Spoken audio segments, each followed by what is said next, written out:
Okay, let's just go through this one more time. We have to be missing something. Well, our victim is 22-year-old Eve Richards, an unemployed uni dropout, living with her brother and his roommate. She was found stabbed in the upper left of her back. And based on the placement of that wound, a murder is likely left-handed. She was found by her brother's roommate, Mars Holmes. She doesn't seem to have much connection with the victim apart from living in the same house.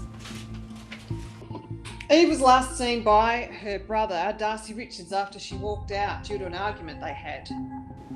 And when I spoke to Darcy, he said the last time he saw Eve... The previous evening before she went out for a walk. And at what time was this?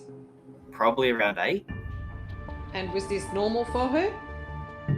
Absolutely not. No way. That's super out of character for her. Eve would barely walk alone during the day, let alone at night.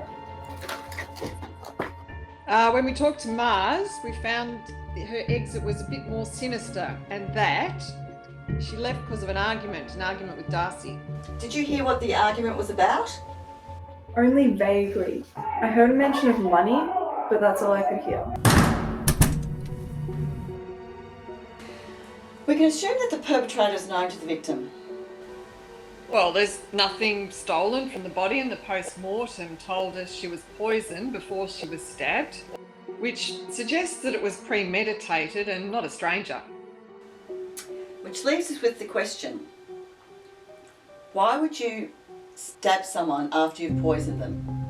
The footprints around the body, they must have come from a pair of heels of some sort.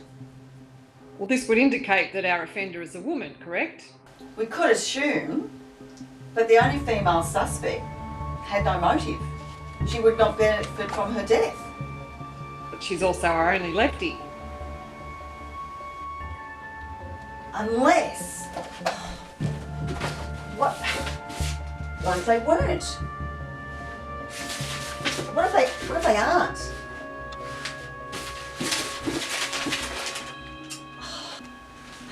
That's why you would poison someone before you stab them.